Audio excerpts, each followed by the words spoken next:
Good morning, students. As I told you in yesterday's class that the promoter has to prepare so many legal documents. So, in this class we will discuss all the documents in details. The important documents which are required to be submitted to the registrar are first Memorandum of Association or MOA, Articles of Association or AOA, Consent of Proposed Directors, Agreements, Statutory Declaration, and sixth, Payment of Fees. First is Memorandum of Association. What is the meaning of Memorandum of Association? It is the principal document of a company. It is considered as the charter of the company. Why it is the most important document of the company? Because it defines the objects and powers of the company and the company's relationship with the outside world. It also describes the scope of operations of the company. It is also known as the doctrine of outdoor management.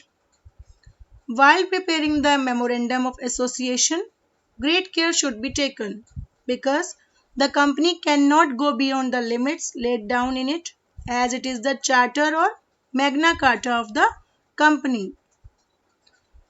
Now, what are the contents of memorandum, or you can also say that what are the clauses of memorandum of association? There are 5 clauses of memorandum of association. First is name clause. What is name clause? It contains the complete name of the company. A company can have any name subject to the following conditions. It must not be identical to the name of an existing company. It should not give an impression that the company has a connection with the government or national heroes. Third, the name of the company must end with the word limited in case of public limited company and with the word private limited in case of private limited company. Second is situation clause, or you can also say that registered office clause. It contains the place or state wherein the company's registered office is situated.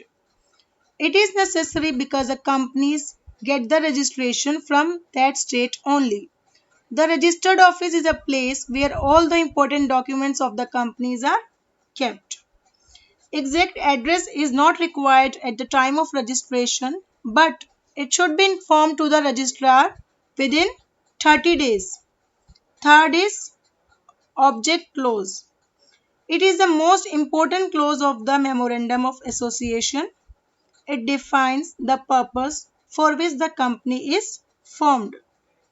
The aim of the company be disclosed in the object clause. For example, car manufacturing. It also contains other secondary objectives which the company may pursue. A company is not legally entitled to undertake an activity which is beyond the object stated in this clause.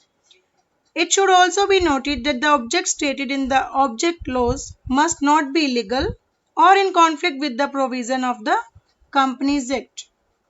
Fourth is liability clause. It defines the liability of the members is limited.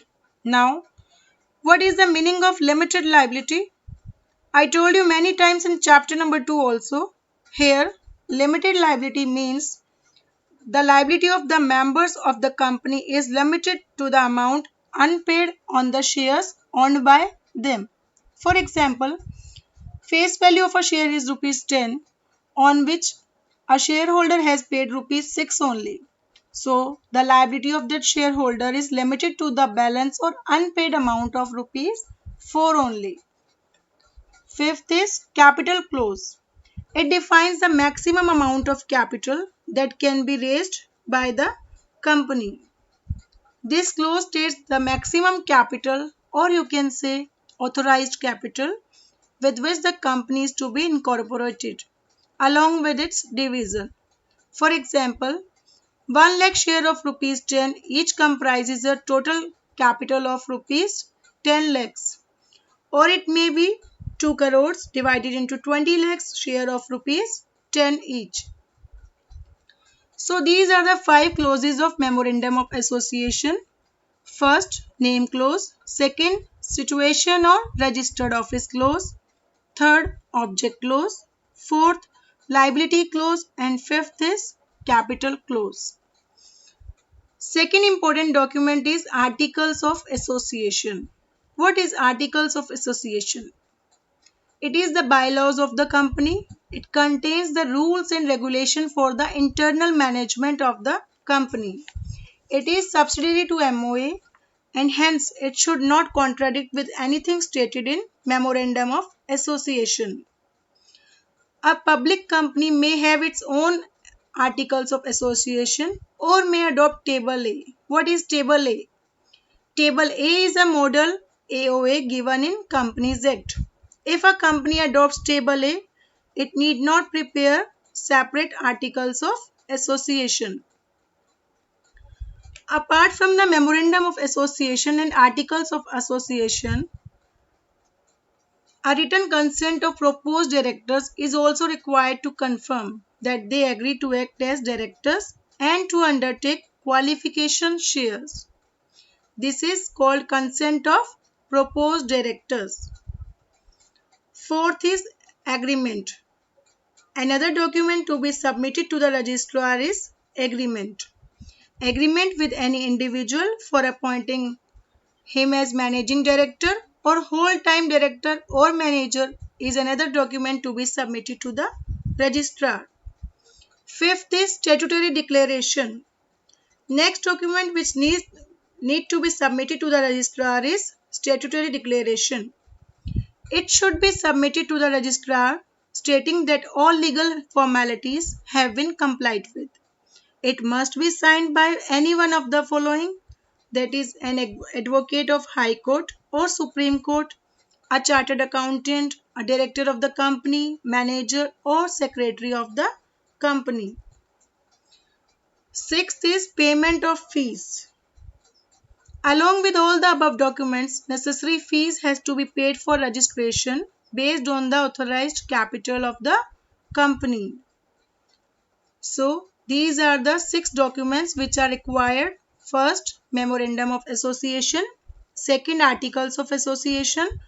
Third, consent of proposed directors. Fourth, agreements. Fifth, statutory declaration. And sixth is payment of fees. Now, what is the position of promoters? Promoters undertake various activities to get a company registered. The promoter is deemed to act as a trustee of the company under promotion, but actually he is not an agent or trustee. They can't be an agent as the company is yet to be incorporated. Therefore, they are personally liable for all the contracts which are entered by them for the company before its incorporation. The contracts entered by the promoter with various parties will be approved by the company on incorporation. He has the right to get remuneration for the services rendered and be reimbursed for the expenses incurred by him. He should not make any secret profits. The promoter is personally liable for all the preliminary contracts even after incorporation. He is also liable to the shareholders and debenture holders for any misstatement in the prospectus at the time of issue of company's security. So promotion stage is completed.